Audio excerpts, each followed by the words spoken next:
What's up, Juventini? Welcome back to the AJC, your channel dedicated to Juventus. A big one today. Napoli and Juve set to go down. And yeah, this away fixture hasn't been good to us for a while. So we got to turn the tides. And we're going to take a look at all the news, everything in the build-up. There was some shithousing going on in the build-up too, and we wouldn't have it any other way. So we might be dishing out a day or two or several.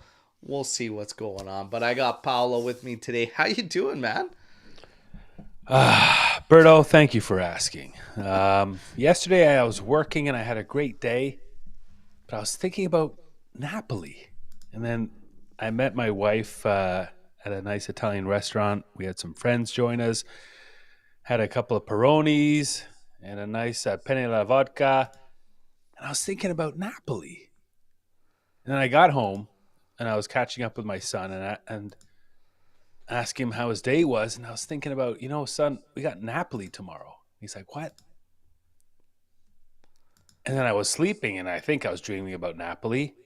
And then I was taking my dog out who's barking in the middle of the night. He's taking a shit. And guess what? I'm thinking about fucking Napoli. Well, that one you could put two and two together. It's Napoli. I can't get him out of my heads. Yeah, it's a big one today. We'd like to see, a nice positive statement put out by the club, but we have question marks that we haven't been able to kind of break through, and we get these moments, these flashes where we believe, okay, here comes a turning point, and then we go right back down to step one. So today we'll see, and we've got a new face. We've got Kolo Muani. He is slated to start. Can he provide some of the answers, some of the solutions we are looking for? Hey, we will see, but we're going to tackle everything right now. We are going to go through some of the news that's been circulating there. And like I said, there was some shithousing coming into this game around some of the news, and we will look at that as well. In terms of the back line, still looking for help, okay? Lloyd Kelly, it appears that they're just asking a little bit too much on the obligation, and it looks like Juve wants to stick with option and not an actual obligation. So Lloyd Kelly might be out. I don't think this is going to hurt too many of our feelings. Right, Paolo? Yeah, I agree. No obligations right now is a good thing. We need a couple of bodies for about 5 months, 4 months. That's it. Yeah. So we've got Renato Vega, however, and it apparently is done. He is going to be hitting Turin. He was expected to actually hit Turin today, but I think it's potentially going to be tomorrow or even Monday. I think some of the latest people are tracking flights on like loan moves and stuff. They're getting overboard, okay? I think he might be coming to Turin tomorrow, but Renato Vega will be a player that could provide assistance in a couple of positions. So that'll be of solid value down the stretch for Juventus. Outside of this, I don't need us to go crazy. I can understand looking for some more help defensively, but you don't need to go crazy, and you don't need to get into obligations, especially any you don't want. So I completely understand Juve's perspective. Jean-Claire Todibo is back in the mix. Well. Isn't that something? Life always has a funny way of just taking you sometimes in this little adventure, and you think you're making strides. You think you're climbing this mountain, but little do you know, the path is just wrapping around a tiny little fucking anthill, and it's taking you right back to square one. And Mr. Todibo, you are the latest to go on this little adventure. And now apparently West Ham is banking on Juve's interest, and Juve is showing interest, but it does not appear we have any interest in making this thing an obligation. West Ham would have to wrap up the deal first with Nice. This is the kicker, because Nice is still ultimately in control, but apparently Todibo wants out of West Ham, wants out of the Premier League. It could present an opportunity, and this is where fans are split.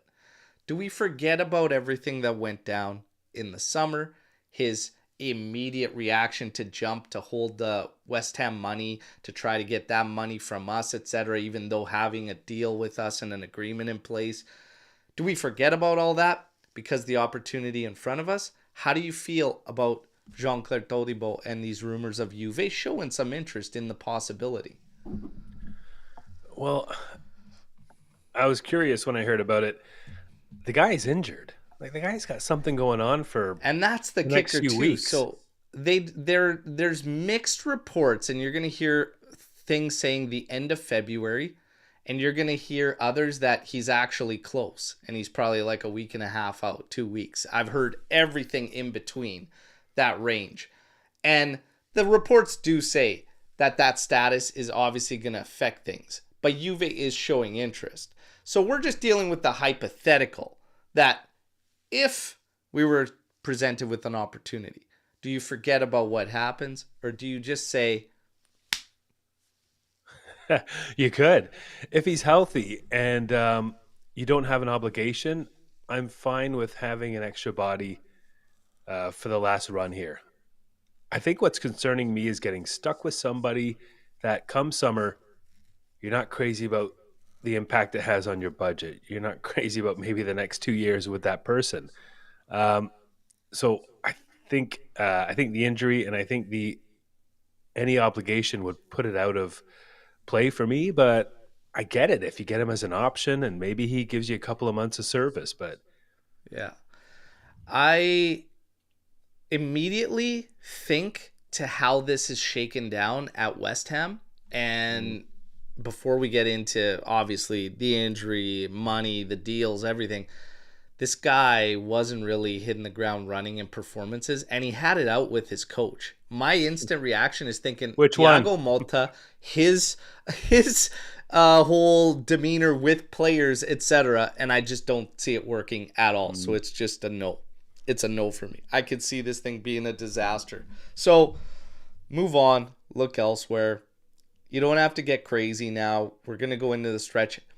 Kalulu and Gatti have already logged enough miles for a couple seasons. So, I mean, at this point, you go through it. You've got Renato Vega coming in. And maybe they're working on somebody in the background that can help. Like, maybe they are working on Savona as helping at center back or whatnot. I don't really know. McKennie played center back at Schalke. This guy's played everywhere except goalkeeper this season. So, who knows? Locatelli in a pinch. Had a great showing in one of the matches there. So, let's see. In terms of other news, well, we'll get to Dusan Vlahovic, all right? But in terms of Cambiaso, this thing changes like the wind, okay? It goes from we're not expecting an offer, and this is literally yesterday. We're not expecting an offer. Nothing's going to come. Even Cambiaso himself isn't expecting an offer. Today, Pep's going crazy about Cambiaso. Wants Cambiaso. Nico Skira, as of 47 minutes ago. There is an offer that could be coming in the next few hours of around 60 to 65 million euros, and it'll be difficult for Juventus to say no. Well, 60 to 65 million, I'm saying no. Are you? yeah, I think we need more money to make us act right now in January. I kind of thought this was going to just get pushed to the summer, and maybe some of the interest or the opportunity kind of leaked out during this Mercato, but I thought this was going to be a summer thing, and now that it's back and Pepe's chirping again, and I suppose it could happen in the next few days, but even so, I think that number's low, and we got to get more if we're going to risk what we will risk losing him at this time. And do they think, maybe they do think with Alberto Carlos that has come in, high praise from Thiago Motta in the early days for Kolo Muani and Alberto Costa. Maybe they think with that, with the fact that you have Renato Vega coming in that can provide service at the left back position as well as center back. You have McKennie that can play everything. He can also sell beer in the stands. He can make the hot dogs at the concession. He does everything that you ask him to do. So maybe they think that they're covered and they could say goodbye. Beyond that, the money, that's not reflecting a January price. If you're taking this guy from us in January, you got to step up. You got to step up, and it's got to be way more than that. I understand that there's money being thrown out there and everything, but again, you got to be up in the price tag. So for 65, I'm sorry. See you later. Don't waste our time. And it needs to be that blunt, really. Don't waste our time for Cambiaso. So let's see. Nico Skira says, don't be surprised if in the coming hours that offer is dropped. And there. When it comes to Henko, again, like you just keep hearing if Cambiaso's deal gets finalized, Juve's going to push. I don't see Feyenoord in any world saying goodbye to this guy in January. No way. I don't see it. His performance in Champions League this week too was solid for them. Like, why would they do that? Makes zero sense. So, again, these reports are just being recycled over and over and over, and it's driving me nuts. When it comes to Douglas Luiz, apparently there have been 2 proposals from Manchester City and Chelsea, but they are only loans. That's it. Only loans have come through. Juve will definitely not do that. If this guy moves, has to be an obligation, and it has to be around the numbers that see us at least break even. That's it, period. So there isn't going to be any loans going down, and that's all that's hit for Douglas Luiz. Fagioli. Fiorentina have returned once again for Fagioli. There have been interested English sides. Nobody stepped forward. There's been several Italian sides. Juve willing to part ways with the player, but nobody has made an offer yet. Some Italian sides might look to take an offer. I made a shout at the end of the last game. I'd play him in this one. I seriously would. And we'll get to lineups and everything, but I think it's crazy that this guy's in a position where he just absolutely cannot be used. What are we talking about?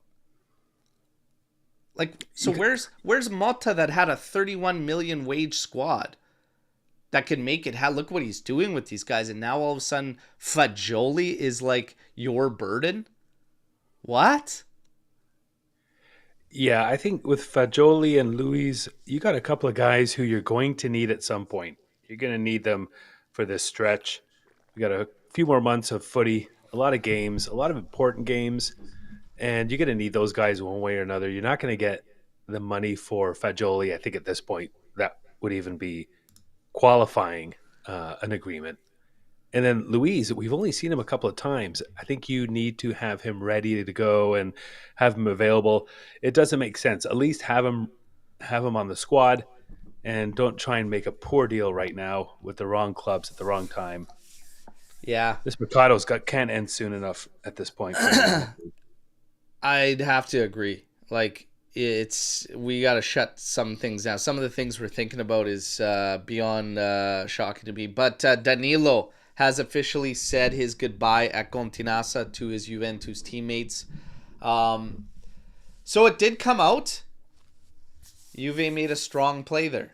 They made a strong play in this goodbye and this farewell, and it had to do with some of the shithousing in the build-up to this game. You guys know me. I love some shithousery, okay? I love some fuckery. And we had some fuckery this week, okay? Hearing that, in respect to the Kolo Muani deal, and obviously Napoli had been in contact with PSG. They just wrapped up a deal for Kvaratskhelia. That De Laurentiis was trying to get them to stall out the move so that Kolo Muani would not be available today. And I would expect nothing less. This is what you get in Italy. This is hilarious. And you know what? Fair play. Gamemanship. But we do have De Laurentiis here to say his piece and maybe answer to the questions. Hey! Pagliaccio! Hey, brutto fetuso cacato lordo! Brutto schifo! Cazzo scemo. Listen, this guy is going to be this guy. Some things will never change, but he is one of those characters one of those characters around Serie A and Calcio that, hey, it ain't going anywhere. He ain't going anywhere, and some things never change. I appreciate it, and I love the fact it didn't work for you, okay? But in terms of for Juventus and whatnot, like I said, the favor was returned, okay? We did repay the favor because Danilo, his goodbye, the one stipulation was that he does not go to Napoli. And that's kind of where it boils down to. And hey, that's what you got to do. That's what you got to do. So whatever happened with Danilo, I still don't agree with it. I still think he could have played as fullback, provided some service. But if you're not going to play him, you've allowed him to go somewhere and play. You just said it ain't going to be here. And I completely get that. And some people are saying, well, it's La Repubblica that's posting this thing about De Laurentiis. And I just asked the question, can you not see him doing that? Is that some type of far stretch that he would ask for Kolo to be stalled out so that he wouldn't be available for this match? Absolutely not. Absolutely not. All right. So I could absolutely see that happening, but I love it. It just adds that little bit of spice, that little bit of extra seasoning to this game. You like that shithousing, Paulo? Yeah, I think it's hilarious, and that's old school, right? So Yeah. let him have it. And Danilo, he's gone to South America, and he's left with a positive message in spite of how difficult it must have been for him. Yeah. A classy guy, nice guy, good guy. Classy guy, consummate professional the whole way through.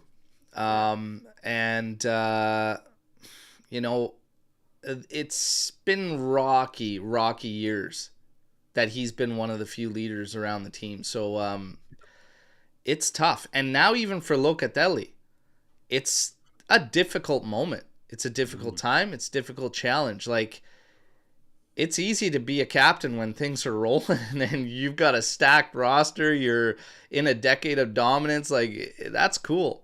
Not to discredit those leaders we had, because we had them in spades.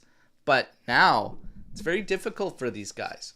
Very, very difficult for these guys. So I do have a lot of respect and I hold a lot of esteem for Danilo.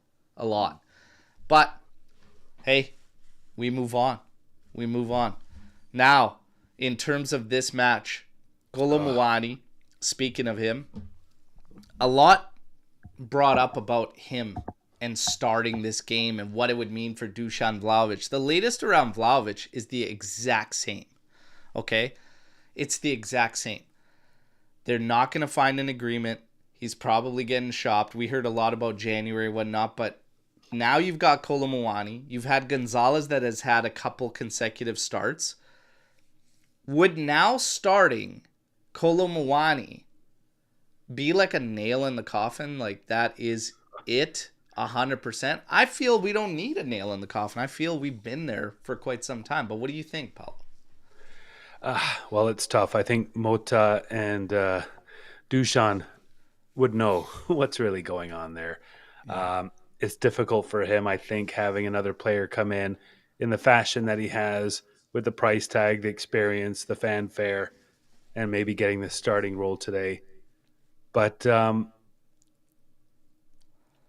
Dusan may be here the rest of the season, and we may need both of them, and he may need to step up his game and have a good, strong next few months to solidify a good future for himself as a player, for a good salary at a good club. So I think in the end, it's going to be healthy, and these two can compete. And finally, Dusan's not a man on an island by himself. I think he's got a perspective that he didn't have before. And for Motta and the other teammates, I think they need to have options, even if they become a little bit challenging or provide some drama. I think Dusan's sticking around this Mercato, and I think we're going to need both of them for the stretch. Yeah, I feel the same way. I mean, this guy, the way we were going with just him and force feed and everything, like it wasn't going to work. Even the Nico Gonzalez competition changes things up. Now with Kolo, another element you hope raises his game, but I stand firm. Nothing changes the situation. We were heading down the same path the entire time. And it never said to me January. It said summer. So let's see. Let's see. In terms of Kolo Muani, can he be the answer? Can he provide some of the answers? Well, we're going to get into all that. First up, big shout out to Mitch gifting an HAC membership. All right. Absolutely love that. And there's been a bunch gifted over the past couple of weeks. So if anybody is in there and you want to get in the private chat, you're a member, reach out to us. Let's plug you in. Okay. Now, we are going to keep things rolling. We're going to look at this matchup today. Okay. It's a big, big game. And there's some questions around it. Some questions around both sides that we'll have to look at. But first up, we're going to go back in time. We're going to go back in time, all right? March 3rd, 2019. A Juventus away victory to Napoli. 2-1. Do we remember goal scorers in that match? I'll give you a hint. It's the reason I'm wearing this kit today. To bring back some good positive vibes around the away fixture, because this is when we won it, all right? So this was the kit. You think back to that roster. Any guesses on the goal scorers? We got a shout for Mandzukic. We got an Higuain shout, but say, it's not those guys. Midfielder? Yes. I'll go ahead and say 2. Name start with an M? No. Oh, first name. First name starts with an M. So we've got Dybala, CR7, Matuidi. George nailed it. He nailed it very, very quickly. Miralem Pjanic. Wow. Miralem Pjanic on a beautiful... Let's get this Yacha out of here, okay? It was Miralem Pjanic scoring on a beautiful free kick. The second was Emre Can. Emre Can. Remember Emre Can? But he scored the second. I believe they added a late one through Callejon. But this was our actual lineup set to face them in that season. Emre Can, Pjanic, Matuidi, Cancelo, Bonucci, Chiellini, Sandro, Szczesny, Ronaldo, Bernardeschi with Mandzukic leading the line. Man, what an interesting team. No doubt. Mandzukic was a beast. And Pjanic, that guy, a lot of pressure on that guy. Pjanic was amazing. And he played, like, he was playing way more advanced, often to the left when he came to us from Roma. Almost like this hybrid winger / attacking midfielder. And my God, man, Pjanic was one of my absolute favorites when he joined and came in. He had an incredible success rate at free kicks. Him and Dybala were just absolutely insane on free kicks. But he picked up Regista and he just went with it. And he was this metronome, this friggin' pendulum for this team that just always ticked. And it wasn't until it got late and look back at that move with Arthur, it gave us an opportunity to help the books and everything like that. But my God, we never got anywhere close to what that guy was for the team. So it's crazy. He was coming to an end. You could see his game fade. But man, Pjanic was one of my favorites through that run. Emre Can was an interesting one. He had that Champions League game where he dropped back and essentially made it another center back and had the game of his life. But outside of that, it was kind of weird. I had high hopes for Emre Can. I didn't think it was going to end so quickly. You know? Yeah, he's one of those players you forget that we had him, and you either have fond or bad memories of him. And it's easy to forget. Yeah. Yeah, Pjanic was great. And Emre Can, that was just weird. And then João Cancelo couldn't defend worth a shit, and everybody was get him out, get him out, get him out. But man, he provided a lot of flair.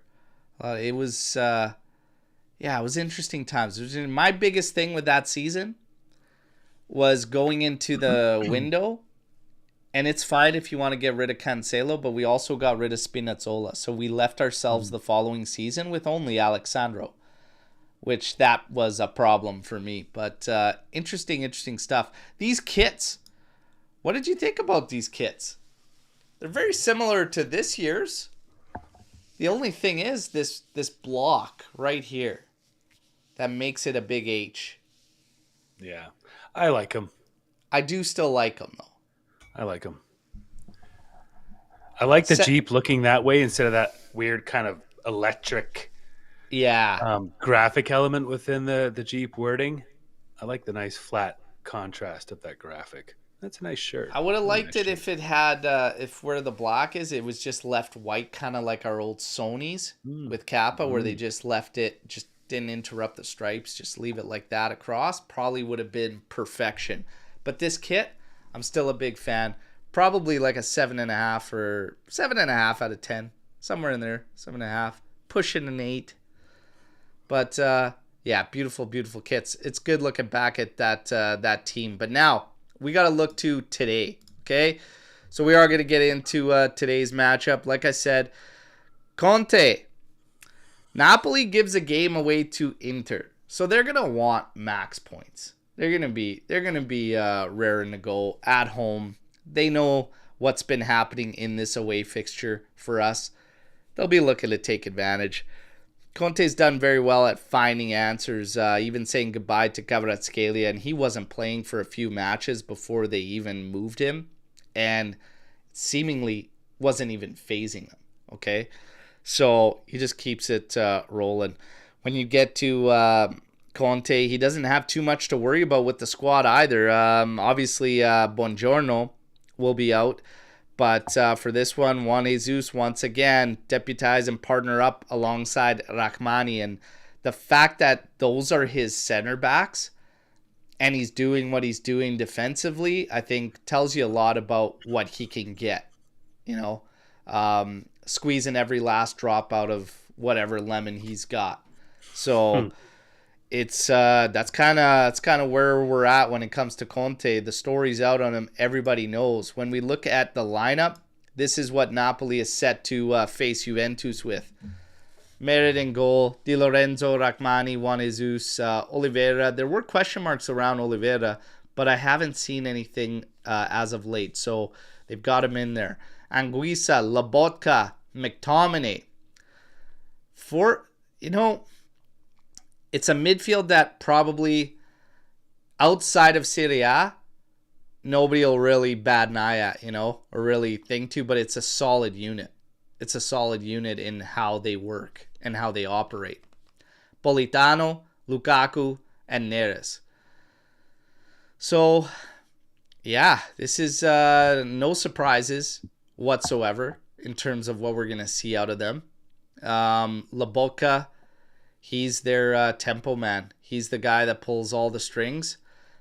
Could be something said about how we approach this Napoli side in terms of how we're going to play when we look at our lineup. And yeah, we have big question marks around who's going to be at the top and everything, but it's everything else that kind of follows that leads up to it. This is one of the lineups here, but this one's got Savona in there, and it's going to be McKennie.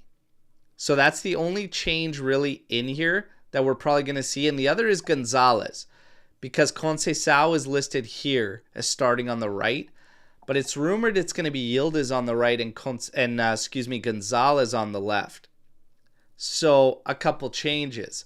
I'll pull up what those couple changes are, because this is what it's actually shaping up to be. This one's got McKennie on the left. You could see Gonzalez on the right, but those could easily change. McKennie could be right, Cambiaso could be left, Yildiz could be right, Gonzalez could be left. And this one was showing more of a 4-3-3 setup, no actual 10. How do you think about this lineup facing what we were looking at with Napoli there, Paolo? I've seen a couple, and they're all a bit different for important reasons. Uh, the McKennie on the left and Cambiasso on the right is strange. I like seeing Coop on the right and not in the middle. Um, and I did like Yildiz and Gonzalez flipped in another version that I saw.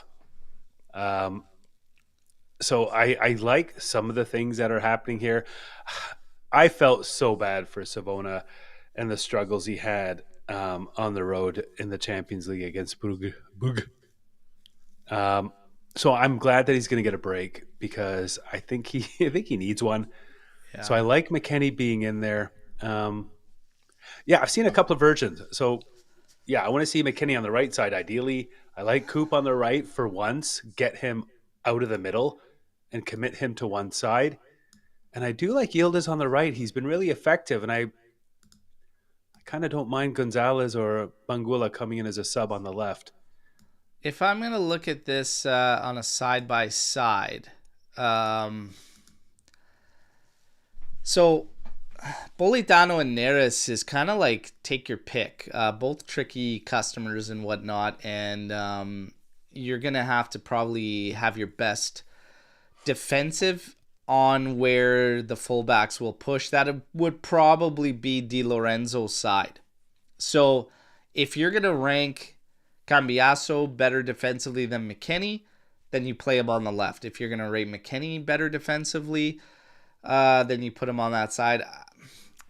I think McKennie's way better. And I think they're both better in different ways from the right. And I'll tell you why I say this. Because how we operate our fullback from the left side is completely different than how we do it on the right side. And this is one of the reasons I've come to realize why I believe Cambiasso is stronger on the right side is because that you're actually overlapping on the right. You're sticking to the flank, you're playing down the line, and then you have all that room to cut inside. The way we use the left back, he is moved into the midfield and he becomes another midfielder. And when Cambiasso does that, it becomes awkward. Very, very awkward. And when I started looking back to performances and to games where Cambiasso was doing that, it was drastically different.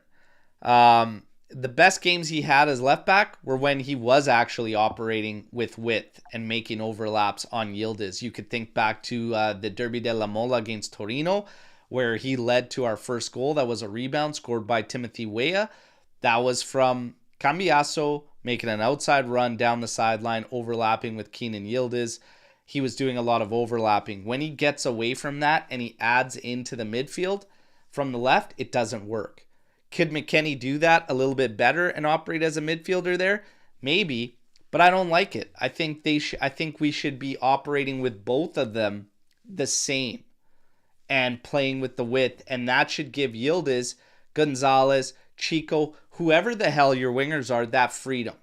That freedom to find the pockets of space slightly off the flank. And it should, in theory, help everybody. But this one move that Motta does with the left backs where he pulls them into the midfield creates a little bit of an issue for both these guys. Defensively, I do think McKennie is probably a little bit more solid. But I'd probably rotate these two for the sake of and get Cambiasso on the left, McKennie on the right as my final answer. Would you go that same way, Paulo? Yeah, I like Cambiasso on the left. I generally prefer fullbacks to have their preferred foot be on the side of their preferred foot.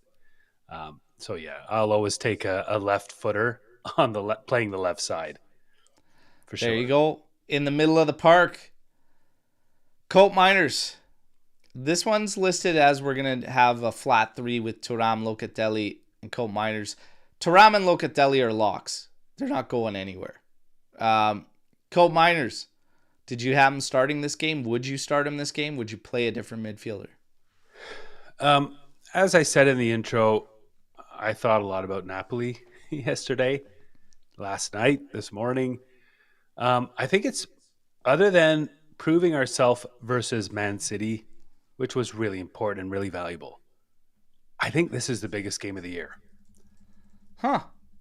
I think it's the biggest game of the year because there's a great storyline going on a number of levels, right? You got Napoli 5 wins in a row. Us, we can't win, but we're undefeated.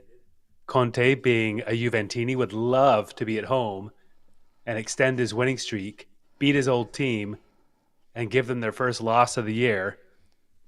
And I think for us, playing Man City was a character challenge, and it really put everybody in a corner where they had to step up and play the exact way to win.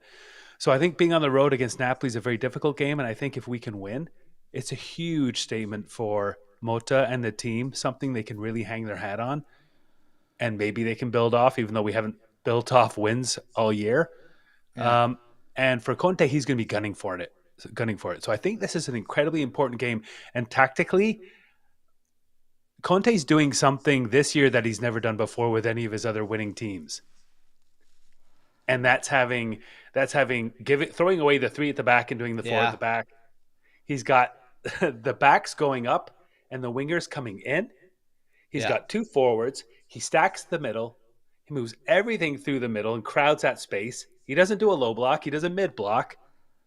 And contrary to what he did when he was a Juventini, where he would have crosses coming in all the time, that's kind of the thing he did with his other teams, was he would load the sides, send balls in. Now he's putting everything through the middle. And those two top wingers are actually coming in and almost playing around McTominay and Lukaku in the middle. And Lukaku is actually holding. It's almost forward. like a Christmas tree setup, really. It's more like a 4-3-2-1 than it is a 4-3-3 in terms of how it ends up playing out. But you're right. Like, he's found something completely different. It's very tricky. And I think that's part of the reason I make this big kind of preamble about how important this game is because it's such a hard one to read. Whatever Motta has in mind and Conte's been doing is going to be a strange match. And I wonder how it's going to go. Very interesting. For the midfield for me, and when we get to Cope Miners, I understand fully the frustrations in repeated starts. Where's the merit? Where's whatever and so on. But I do believe this is not a game I'd go with a playmaker as a 10. I would play this same midfield. But what I would do is Cope Miners, I would use him directly in the middle of Thuram and Locatelli ahead, because I would have him not only doing his part, but also ruling out Lobotka. You have to rule out Lobotka from Napoli's game. It's a big, big piece. And I would give him, because Cope Miners has the brains. You could say what you want about the execution, the performances so far, etc., but he's got the brains to do a task. Rule out Lobotka, it frees things up for you in the rest of the game. Pressure will have to be up there on flanks. You rule out Lobotka, McTominay, Anguissa. McTominay doesn't really come back to collect. He's the one that's kind of pushing the line. He's really advancing and whatnot. Thuram and Locatelli will do a job on McTominay and Anguissa. But you got to rule out Lobotka. He's the engine. So you start there. In terms for us and the attack, Kolo Muani. There's a lot saying, man, he's going to start. That's wild. Is it really that wild? I mean, he's been training with us already for a week while we've been waiting for PSG tell ADL to shut the hell up so that they could wrap up this move. But I have no problems with it. I don't think it's that crazy. And I'd actually do the exact same thing. And I would have started Kolo Muani. What do you feel about his start? Would you have done it as well? Yeah, I think it's a great idea. Again, I kind of rambled on a bit about the formations and whatnot because I feel like there's so many unknowns that are going to come to play in this game. And Motta needs to bring something unknown to the game. He has to have a couple of surprises. He has to try something different for a Conte side that is very ready to play this game and try and squeak out a 1-0 win or whatever it is. So I think the whole Kolo play is fantastic. And it's exciting as well because when Motta had success with Xerxes last year, Xerxes would be at the top, but he would kind of shift over to the left and kind of swap positions if needed there. He'd go to the middle, swap positions. He'd go to the right, swap positions. He'd move around that top line and be utilitarian and do switch ups with whoever he was assuming space with. And I think Kolo can do that. So if Motta's coming with a trick, a new player, an unfamiliar player, a player who can play across the top, we might see something from his Xerxes days at Bologna where there's going to be a lot of interaction. And we saw a little bit of that with Gonzalez the past couple of weeks. It kind of worked and kind of didn't, but we're going to see if Motta can execute some kind of confusion and activity around that top line. And a guy like him is perfect for it. I don't know if Duchan's going to get his head around anything new at this point, whereas Kolo's coming in fresh. And he's looking to prove himself as well. Exciting to see how this plays out. Totally. Well, that's just it. I think Kolo brings some traits and abilities that aren't consistent across the board with the other guys. And you need something new. You need to change something up. You need to have something that a team can't prepare for either because they haven't even seen it yet or whatnot. So let's go with it. The one last thing I will say is that I feel kind of frustrated in a sense that if we could have had more answers at this point at fullback, I think this is actually a perfect game for McKennie to be in the midfield. In doing what I was saying, ripping apart that midfield and stopping Lobotka, that would have been a McKennie perfect task for McKennie and stay advanced and help out the attack. And I think it's a shame because we definitely need him more right now at one of the fullback roles. But I would have definitely, if we had, if Savona didn't have a little bit of a shaky goal, maybe need a break. If Alberto, hey, trust me, you'll be able to bank on Alberto. You can always bank on Alberto. Love the name. I'm just happy to be part of the squad list, okay? But listen, if we saw him in action and we were like, okay, we can go with this kid, we had any kind of confidence there, it would open that up because I think it actually presents a perfect stylistic match for McKennie to be up there. But given the circumstances, we need him at the back. What do you think about my wavelength there in terms of if we didn't need him at the back, this would present a good game for him to be in that middle? Yeah, I think it makes sense. He's such a disruptor. He's very physical. He reads the game really well both ways. So I can see him playing the role you're describing really well. I think he's probably going to help us in the position of right back today. Yeah. And that's a sacrifice. But we also have the luxury of a lot of midfielders who are pretty good, even if a couple of them aren't playing the way we want them to or expect them to yet. And you got to get those guys on the field. You got to keep Coop on the field. Next week, the week after, you got to get Luis back in there. So we do have to get these other guys in there. And I think in this case, McKennie makes a lot of sense giving Savona a break. Yeah. Now we get to a question that I have, and I looking forward to see everybody's answers, but who's under more pressure? Napoli or Juventus in today's game? Who's under more pressure? That's a good question. I think Juve's under more pressure, and I say that because I would believe Napoli expects to win or at least get a draw at home, and I think they'd probably be satisfied with it. Whereas Juve's going in as an underdog here, and it could get ugly. It could be a real challenge. This is like being on the road against Inter. This is a big match, and it's a statement game for Juve as much as it is Napoli. And I would say that I think they're under a lot more pressure. I think Motta's under a lot more pressure. The new players will be under pressure over the next few weeks. So I think it's more of a Juve. It's more of a pressure game for Juve, in my opinion. Huh. Interesting. I tend to lean on it being more pressure on Napoli. I hope so. Yeah, the early bounce out of Coppa. You've got no other competitions. it's this. You're in the position that you're currently at. Yes, you give one game in hand away to Inter, but this is it. You're going all in for it, and they want to downplay everything and say that this is like a crazy feat for Conte, etc. and whatnot. It would be impressive, but I don't believe that they should have been 10th place last year either. I think that was their own wrongdoings, whatever. So I don't think it's to the extent of what everyone's making it to be, but he's doing a great job.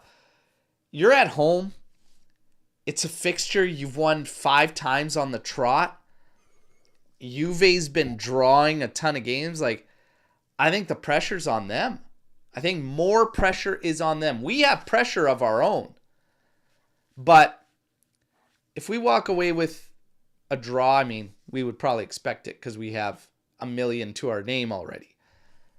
If they walk away with a draw, they'll probably take it and be happy with it, but they're gunning for the win. Like, I don't see a Napoli that's not going to be gunning today for all 3 points.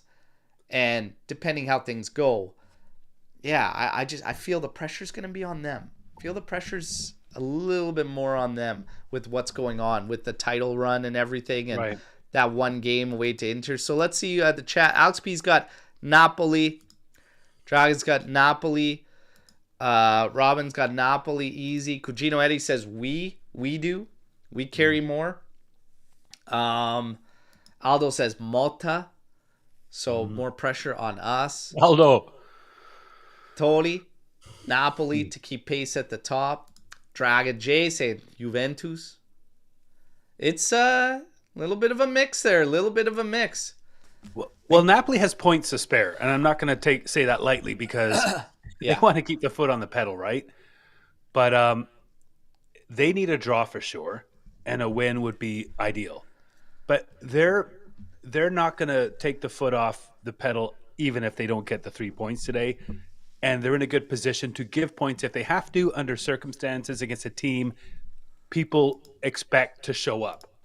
Yeah. Juve always shows up, right? Well, except against Bruges, but or Stuttgart. And Stuttgart, thank you. But so yeah, I think we'll see. But I think Napoli should feel pretty comfortable, and I'm hoping that makes them a little vulnerable, but I could be totally wrong. Well, we'll see. Time will tell. We'll get into some key stats. We're going to get into the official for the game and all that, and then get into prediction time before hitting Storm the Barn, okay? So, first things first, we're going to look at some of the key stats here. Juve is the team with the most wins against Napoli, 71, and the most goals scored against them with 227. Let's find that Juve. Let's find that Juve today. But Napoli have won last 6 against Juve. 2 draws and 2 losses out of their last 10. That's 2 more than any other club since 2020. Napoli has a 5-game win streak against us at home. They could become the 4th team to do more than 5 straight at home against Juventus. Any guesses on those other clubs that have done that to Juve? Are you asking the army? I'm asking you. I'd say everybody. Inter's one. Who? Inter's got to be one. Inter is one. How many others do you want? Well, we got 3 more. So we got 2 more. Okay. Napoli's trying to be the 4th team to do it. Well, I feel like I got to go with the obvious. Maybe Milan. It's not Milan. So Inter's got 8. We have 2 teams at 6. And Napoli's trying to join those 2 teams at 6. I'm just looking at the comments and having a laugh. Well, we're seeing a Roma in there. Is that right? Roma is 1. I'm going to have the army help me here. Not Lazio, not Torino, not Bologna. It's a team that we could call our feeder team. Udinese? No. We've purchased a lot of players. Yeah, Fiorentina. Fiorentina. So Roma, Fiorentina, and Inter. Roma and Fiorentina with 6, and then Inter with 8 at home in way back when.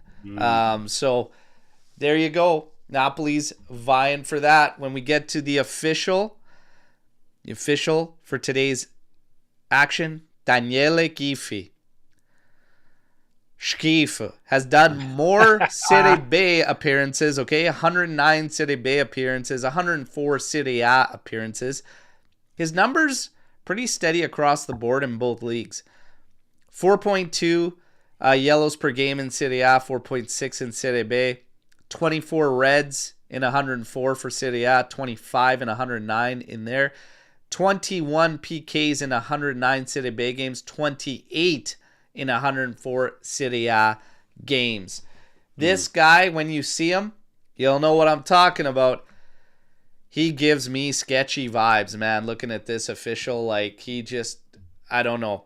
He makes me nervous all the time, but we can't leave it in his hands. It's time for the prediction challenge, everybody. You know the drill. Final score, 2 tiebreakers. Drop a like here as we're about to kick things off, and I'm going to give Paolo the pleasure of going first. Paolo, hit me. Wow. Or I could go. No, it's okay. I mean, whatever you want to do.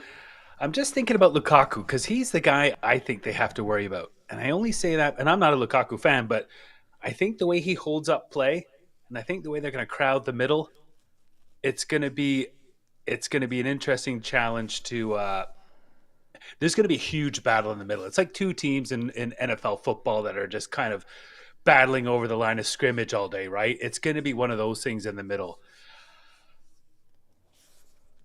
I'm going to say it's going to be a draw. I was going to go 2-1 Juve.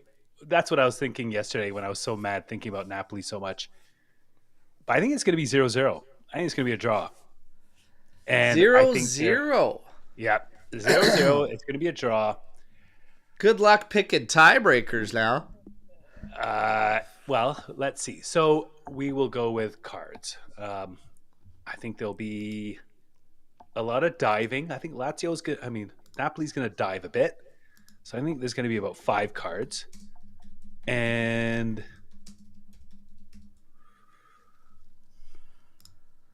okay, for a tiebreaker, even though I don't think this is going to happen, I think Di Gregorio is going to save a PK. Wow. Because Lukaku's going to dive in the box. You want me to have a jammer live on the watch along today is what you want. You want a 0-0 score, DK Corio to stop a PK, me to die. I don't want any of those things. You asked. All right. So Mitch asking for a poll question. Please put the poll question. Will Kolo Muani score today? 55% right now. 57% say yes. Let's see some of these score lines out here. Adam 2-1. All right. Matt 1-1. What else? Fair. 2-0 Juve. 2-2 Kolo and Chico. Wow. Edgar, please. From this screen, from this chat to the football gods. 3-1 Juventus. 1-0 and we sit back for halftime. All right. Mitch, 1-0. Vlahovic, 88th minute. Oh, my goodness. Nice. Wouldn't that be something? 1-1. Let's go with the classic Gatti header. Dells, 1-0. So that would be 1-0 Napoli. Based on, if we're doing the scores, home team scores on the left. 2-1 Juve, Kolo, and Taram. All right. 0-0, no shots on target for both sides. Tuna, you and me both, buddy. 1-1, Fagioli subbed in at 80th minute. Kolo gets first goal. Ooh, I like that. All right. All right. Wow. We got Ben Steffi here, 2-0 Juve Yildiz and DV9. Red card for a Napoli player, Spinazzola, and yellow card to Thuram. All right. A red for Napoli would be beautiful. I am going to go with... Conte red card, Aldo. You never know. He can lose his shit, right? So. Oh, yeah. I think I'm going to go with a 1-1 draw. Nice. I think it's got draw written all over it. I'm going to go 1-1. Yeah. I think it's got 1-1 draw written all over it. I think there's going to be... This ref's got an average of, 4.2 yellows. I think it'll go over his average. So I'm going to say more than 4 yellows in this game. And one more tiebreaker. I'm going to say that our goal is scored by Kenan Yildiz. Kenan Yildiz finds back of the net. Beauty. There we go. It's in the books. Let's see what they do. 64% believe Kolo Muani scores today. I like that, and I'm excited to see him. This game is going to bring so many interesting dimensions to it. I really don't know what to expect, honestly. Motta'S really got to step up here, and Conte's got a lot to continue proving. And I think that middle is just going to be a battle. I'm really curious, and I'm so happy to see Kolo out there. I love that he might surprise us today. Yeah. Let's see what happens. I'm looking forward to it. Hey, I'm not going to tell you to listen to this guy. Who's that handsome guy? Very often, okay, if at all. But now's a good time. Let's listen to Olskanga there, okay? Set the tone. And Cugino Eddie saying Kolo plus 290 anytime goal scorer. That's decent. That's decent. All right? That's decent. But yeah, 1-1 draw, 0-0 draw. We got a couple draws here. Hey, come on, Juve. Put me in the wrong. I'll be happy. But wait, don't put me on the wrong for an L. Put me on the wrong for a W. Okay? Put me in the wrong for a W. Storm the barn. Time to get those in and fire away. We got a little bit of time. And then, yes, there is a watch along for this big match. So we're going to wrap things up here. And then 20 minutes before kickoff, you know where to be, everybody. Let's take in the action together. And I'm fired up. I'm fired up for this one. So, yeah, big time, buddy. Big time. I think this is the biggest game of the year. Other than that Man City one, I think this is going to be the most fascinating one for sure. It's, yeah, I mean, you got two clubs, obviously completely different trajectories on the season so far, but for Juve to get to 40 points on 22 would actually be really nice for us. Really nice for us. Fiorentina's behind us with 1 game in hand at 33. We currently sit at 37 points. This is why I think another thing, like, pressure's probably going to be more on Napoli. Napoli's getting after it. They want that. Like, Conte, you don't think Conte's been like embedding into the players' minds on a daily basis, like what they could achieve, like what they're on the brink of, like what kind of position they're in, etc. And like, look at the team that Spalletti did it with and look how they were treated, you know, all the individuals that were a part of that, like your legacy. Like, I know enough about Conte and I've heard enough about Conte to know that they're going to feel the pressure to go out there and deliver. For us, I mean, it's not great because we're 2 points behind Lazio right now, but Lazio, I do believe, will eventually drop even more. For us, a win goes a long way, though. Pulling over, Atalanta's at 43 points right now, so we would be 3 points behind them with the same amount of games played. That starts putting us in a way better position down the line. And this is the last part of like a really tricky portion of the schedule for Juventus, because this was a nightmare month for us in the shape that we were coming into it, right? So things will start to open up for us and be a little bit better. Of course, we got to wrap things up in Champions League with Benfica on Wednesday. But then you're going to be Empoli on the 2nd. That's at home. And then we're going to go away to Como. And then 16th, we're going to have Inter at home. Would love to slap those pugs. And then Cagliari away. And then we have our Coppa Italia match against Empoli. So February presents a better month looking at what we were coming out of January. So we actually came out of January potentially not as dire as what it was looking like it could potentially be. Draw against Atalanta, win against Milan. Let's see what happens today. We could come through. Okay. But again, one game at a time. One game at a time. Let's see. Win against Napoli would make Serie A much more interesting. It would.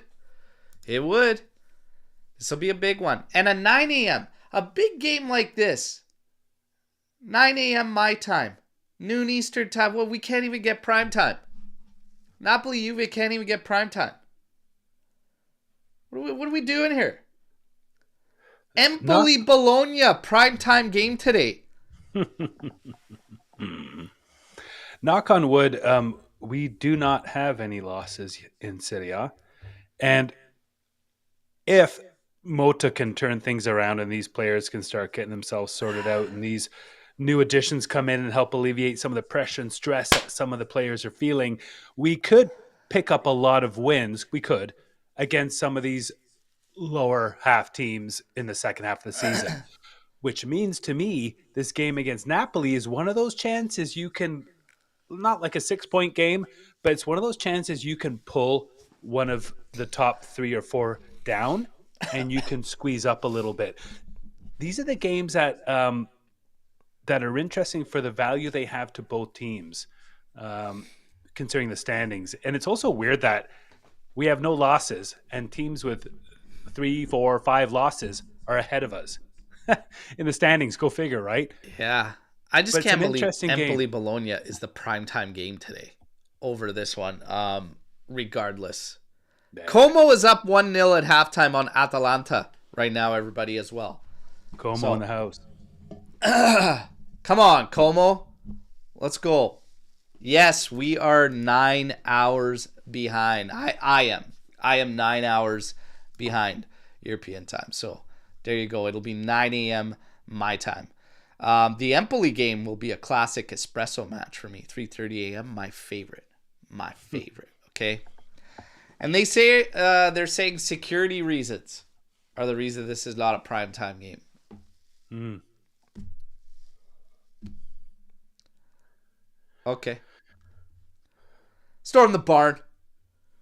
After the last game, give me one reason why we should start Cope Miners. Because Locatelli and Thuram are locks. Because Douglas Luiz still hasn't hit any kind of stride. And Fagioli, we've run into the ground. That's 3 reasons. I don't like. And I said I would have played Fagioli today. I would have probably played Fagioli, but honestly, Co-Miners makes sense for this game. I'm not so sure Luiz does. For this game, I understand it. But in the grand scheme of things, yes, he doesn't need to start every friggin' game. But today, I get it. That's all I'm going to say. Paolo? My reason is if there's a free kick, when there's a corner kick, I want Coop taking him. And if Motta plays him on the right instead of in that stupid 10 spot, we have a chance of seeing the Coop we know. This guy was not lucky to have the success he had at Atalanta, although everything around him was working very well to favor him and bring out his best. There is a good player there, a smart player, a capable player. That free kick goal he took was still a worldie. That was a banger. So there is a guy there who is going to show up, whether he ends up playing well or not at the end of the game, we'll see. I want him in there and ideally on the right. And I want him taking a free kick. Yeah. Be interesting. Because I want him in there, but I want him ruling out Lobotka today and being able to help left side and right side in behind Kolo Muani and close to Kolo Muani. The middle's going to be a but mess. I want our wingers. I want our wingers to play close to Kolo Muani too. So there's a lot of wants that we got to see. Kalulu and Gatti are going to be like the two eyes of a deer with all this shit coming down the highway right at them. That middle's going to be something. Today. Let's see what happens. George, Paolo was asking the same thing today. How the hell managed to get up so early? I don't really know. It just happens. Cugino Eddie, am I the only one who's already looking at the hole we are putting ourselves in for Club World Cup 2029? Inter Milan, AC, and Atalanta all have a huge lead on us for the top two. Missing out next season puts us in a hole. If we miss out on Champions League, absolutely. But, yeah, I mean, we got to get in there. We got to start tallying points. Like, the financials, Club World Cup helps. Now we're finding out it's not nearly as much money as was previously reported, but it helps. But the big ticket is, before you even talk about qualifying for that, is just the finances, the financial gain of making Champions League. We have to be in there next season. Period. So you are not the only one concerned. Definitely not. Definitely not. And Eddie, my concern is these next 4 months. Honestly, like, I know people are complaining about, are we getting the kind of center backs we want? Are we chasing guys who aren't available? Are we reaching too low for these reinforcements? I understand all those feelings. I just want to get to June. Like, I honestly want to get to June. My vision right now for this club is 4 months. Whatever happens after, we'll see. I just need to get to June. It's such a critical time. We gotta hit our like base objectives this year. You gotta get there, and then we gotta look at everything. But yeah, let's see. I mean, Motta is also probably being judged critically, I'd say, from here on out. Oh yeah, like this last stretch of the season is going to be crucial for, I think, him and how it plays out and what happens in the future. So I don't think everything is just set in stone and everything is guaranteed. And I honestly really don't feel it should be that way. That's just me personally. If Kolo Muani performs today and even scores, will he become a starter now? I think Gonzalez is a starter ahead of Dusan now. Like, it's just, what are we talking about? There's elements he just can't bring. The second he came on that last showing, that game, it was like kicking a ball into a trampoline in comparison. Like, it's just, it's not the same. You add on top of it the fact that we're getting closer and closer to his goodbye, his farewell. What happened to all these contract negotiations? What did I tell you? Giuntoli was going to come out and say, oh yeah, we want to, both parties, it's in our best interest to continue. We want to continue. Look at bullshit. He's feeding the lines because he knows that makes it easier for him to sell as well. The contract's always been an issue. It's always heading for goodbye. Dusan, I don't even think is a guy that Motta even really, I think he's just dealt with it. I don't think We he's been keen on him since really ever. He just knows that that's what he's got. He had nobody else. right. We call this in the summer as being another Chiesa situation. It looks like it's headed that way, and it's really unfortunate. Honestly, it's really unfortunate because I don't have a Dusan shirt. I'm not for or against the guy, but there's a talented man there. There's an extremely talented man there who scored some bangers, and it sucks. It really sucks having a really expensive, really talented guy possibly having no place on this team halfway through a season when we're desperate for people to step up. It's unfortunate. It's really unfortunate. It is. He needs a move, just like Juve needs a move. One of the things that can't be like overlooked is the fact that regardless of who we have at that position, we still have this failure as a team to create consistently. And that is not Dušan's fault. And we've seen it with Gonzalez in there. And we've seen it with Colt Miners and McKennie playing a game rotating in who's going to be at the top. We've seen it when Weah has been at the top. Kolo Muani now is like this stab at, is this an answer for us? Can Motta do something with this down the stretch? But with everybody that we've had in there, the same story goes, we have to create way more. And that is a major failure of Thiago Motta, not the individuals. Because you've got to find a way with who you have to get... Like, you can't play a Champions League match against Club Brugge, for fuck's sakes. Have 60-something odd % of the ball and get one shot on target in the 86th minute. The last guy that had numbers similar to that got absolutely crucified.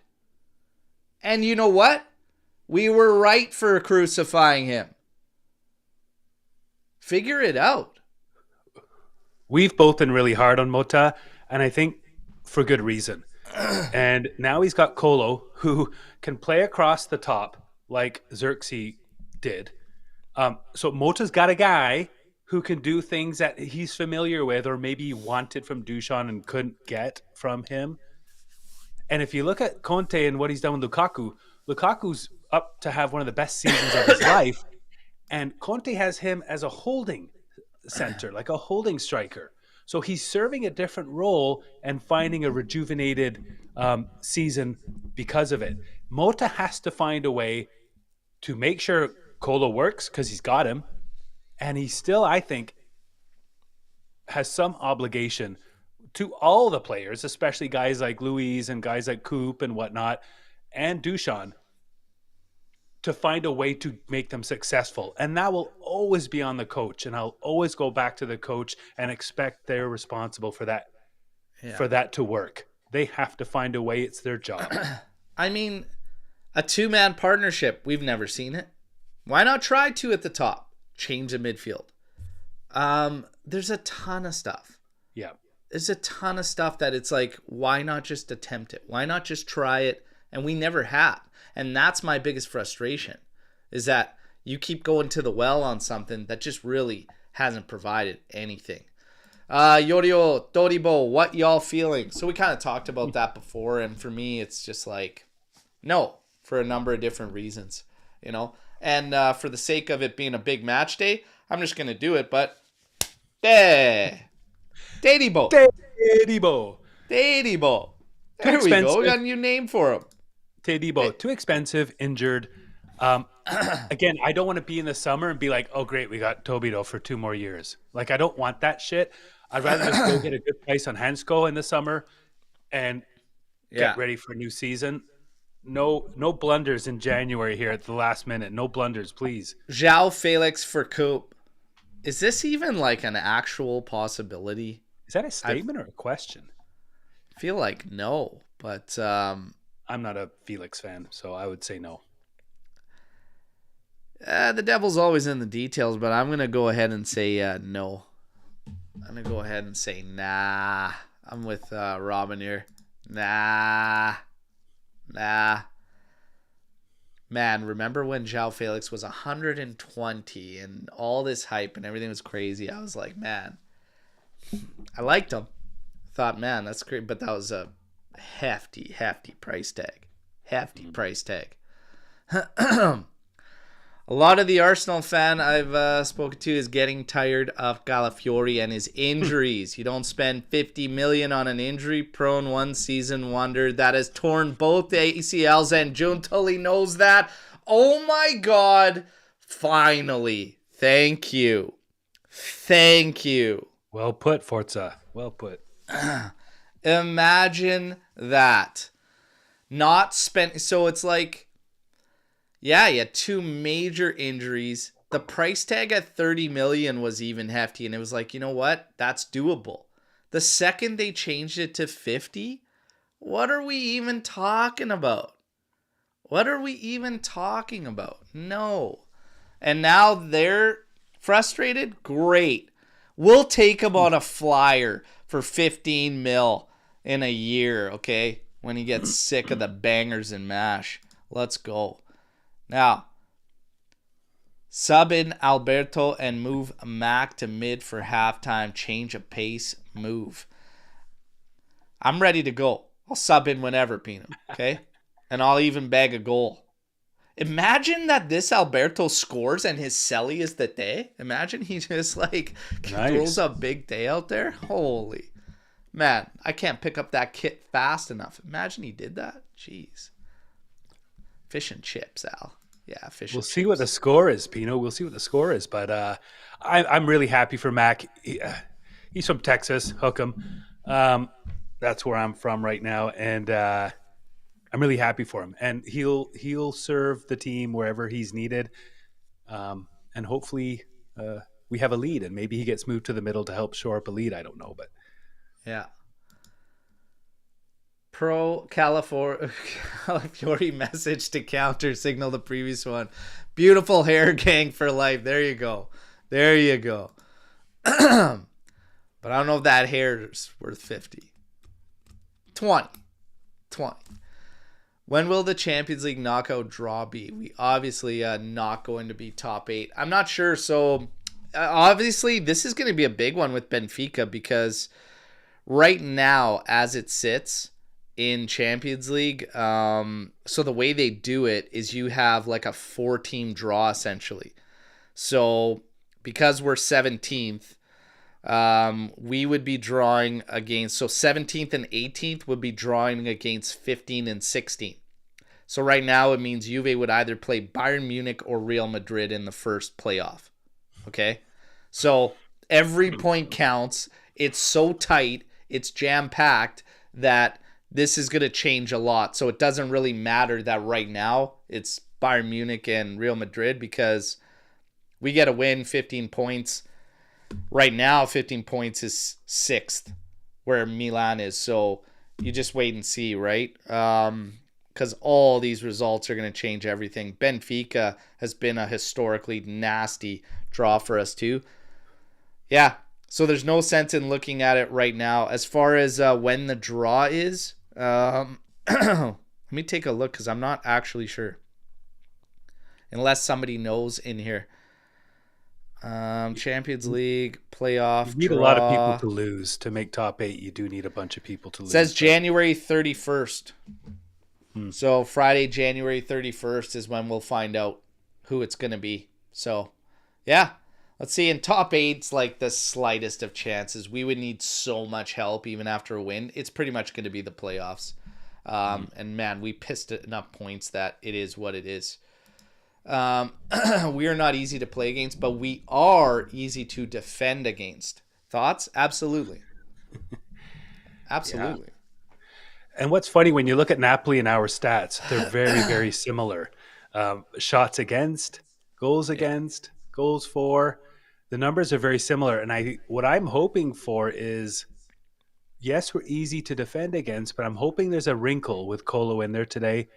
And I think the the game changer for us might be if we get a lot more shots and test their goalkeeper more often and move the ball around with a lot more give and goes and quick passes with Kolo in there and a lot more shots. I think we can test Napoli from the edge of the box, inside and outside the edge of the box a lot more.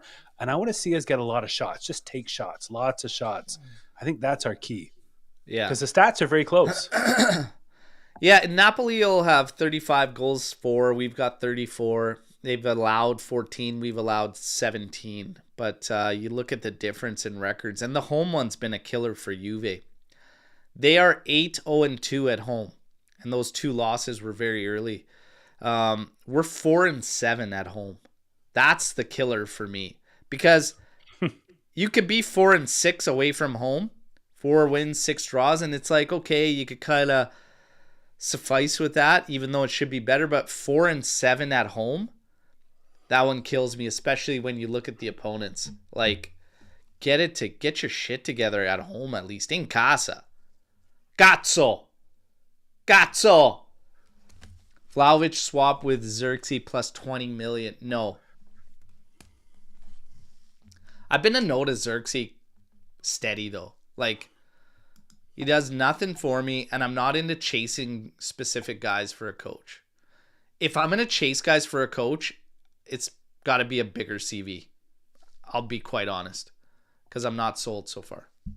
Yeah, I think I want a bit more money for Dusan if possible, but I would entertain that. I would entertain the idea of having Xerxes in the squad, not for Motta's sake, because I'm not a Motta apologist, but he does play an interesting role as kind of a false 9. He's known as a 9.5. That's what he called himself.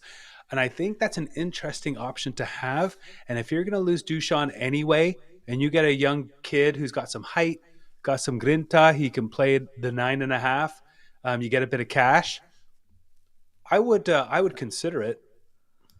Yeah. Kenny to silence Lobotka. I said this is a great game to do that, but he's needed at the fullback position. But